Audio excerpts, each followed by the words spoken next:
Nah, maka apabila kita tidak melakukan hukum sesuai dengan syariat Islam, maka dia masih akan dihisab di akhirat. Tapi yang jadi hukuman di sini sebagai kafaratul dosanya saja. Ya, karena apa? Allah Subhanahu wa taala berfirman tadi yang saya sebutkan ya, dalam apa? Tentang orang yang berzina dalam surat An-Nur kan, azaniyatu wazani fajlidu kulla wahidin minhuma mi'atan jildatan wala ta'khudukum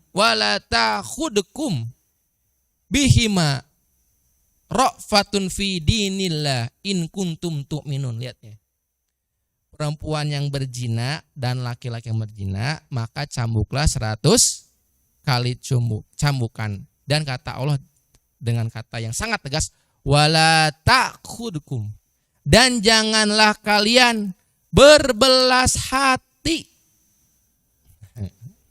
kepada keduanya untuk mencegah kamu menjalankan hukum agama Allah. Jelas sekali Allah mengatakan jangan berbelas hati. Karena apa?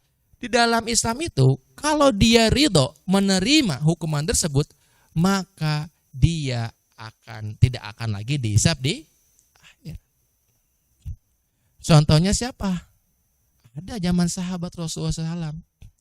Dulu ada sahabat yang berzina, padahal dia sudah menikah. Datang kepada Rasulullah SAW mengakui perzinahannya. Ya Rasulullah, aku telah berzina. Datang sekali sama Rasul tolak, enggak. Mungkin kamu hanya menciumnya saja. Sampai datang 3 kali kepada Rasulullah SAW untuk mengikrarkan dia atau mengakui bahwa dirinya berzina. Sampai Rasulullah bilang gini kepada sahabat, wahai sahabat, coba cek itu mulutnya, mungkin dia mabuk, kok ngaku zina. Karena apa? Takut kan? Yang namanya orang zina pasti nanti kalau dia sudah menikah dia akan dirajam. Dirajamnya seperti apa? Dikubur badannya, diperlihatkan kepalanya saja, ditumbuk pakai batu. Batunya bukan batu yang gede, yang sedang-sedang saja. Biar merasakan betapa sakitnya. Sebagaimana dulu dia merasakan kenikmatannya. Nah, pada saat itu orang ini maksa wae gitu, minta dihukum oleh Rasul. Padahal Rasul sudah bilang, udah sana kembali lagi. Nah, maka sebagian ulama mengatakan kalau antum sekarang ya punya dosa besar, kalau tidak ketahuan maka kewajiban kita bertobat aja. Berarti Allah masih menutupi aib kita. Tapi kalau sudah ketahuan dan harus menjalani hukuman, maka antum harus ikhlas ridho. Karena apa? Lihat, orang tersebut akhirnya ditumbuk sampai meninggal. Setelah meninggal jadi perbincangan para sahabat. Para sahabat terbagi 2 opininya. Iya, orang kira-kira dia masuk surga atau neraka. Ada sebagian sahabat bilang masuk neraka. Ada sebagian lagi bilang masuk surga. Kenapa orang itu masuk neraka? Ya iyalah masuk neraka. Gimana masuk neraka? Kan dia sudah berzina. Kata yang satunya lagi, para sahabat yang lainnya bilang, enggak lah dia masuk surga. Karena apa? Karena dia sudah bertobat sebelum dia meninggal. Terjadilah perbincangan sampai 3 hari. Dan Rasulullah SAW pada situ 3 hari tidak menjawab. Karena apa? Belum turun wahyu dari Allah. Perkara yang goib. Ya, kita nggak tahu status dia itu di surga atau di neraka. Sampai akhirnya turunlah ayat Allah Subhanahu wa taala ya, melalui malaikat Jibril mengabarkan bahwasanya orang tersebut berada di mana? Di surga. Dan kata Rasulullah SAW, hentikanlah perdebatan kalian. Karena sesungguhnya apabila dia mau, orang yang tadi kita perbincangan itu, yang digosipin surga dan neraka, maka dia sesungguhnya akan bisa mensafaati penduduk Madinah. Keren gak? Dia ikhlas ridho, terus apa? Dapat nilai plus, dia bisa mensafaati orang penduduk Madinah. Masya Allah. Itu jadi fungsi dari penegakan hukum Islam, selain dosanya hilang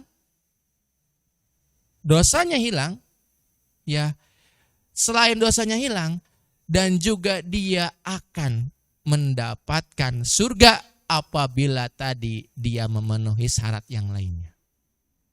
Dengan cara apa? Menjalankan hukuman dari di dunia ini. Makanya ya, ini jadi ibrah untuk kita. Jadi kita nuntut untuk syariat Islam ditegakkan, artinya apa? Untuk kemaslahatan seluruh umat manusia. Bukan hanya di dunia, tapi di akhirat. Walakum fil qisasi al haya dalam Al-Quran. Dan bagi kalian di dalam kisos itu ada kehidupan. Maksudnya kehidupan itu apa? Terjaga kehidupan kita. Coba, kalau misalnya ada orang, sekarang kan orang tuh gampang membunuh ya. Karena dia tidak mikir. Andai kan dia mikir, ketika dia membunuh, maka dia akan dibunuh lagi. Maka dia akan mikir, buat apa saya membunuh? Toh saya pun juga akan dibunuh lagi. Betul? Kan mikir seperti itu. Oleh karena itu, fungsi dari syariat Islam adalah menjaga kehidupan, melestarikan kehidupan. Ya. Nah, oleh karena itu banyak sekali dalil-dalil dalam Al-Qur'an. An-Nur ayat 2. Kemudian Al-Baqarah 178, ya ayyuhalladzina amanu kutiba alaikumul qisas fil qatla. Dan orang-orang beriman, wahai orang-orang beriman, diwajibkan atas kamu yaitu hukum qisas. Pertanyaannya, kalau orang tidak melakukan hukuman tersebut, bisa gugur enggak dosanya? Enggak. Saya sudah analogikan. Ada orang meninggal depan antum. Sama antum gak diurusi. Cuman didoakan aja. Antum dapat pahala gak? Dapat. Dapat dosa gak? Dapat. Gitu. Karena bukan itu tujuannya.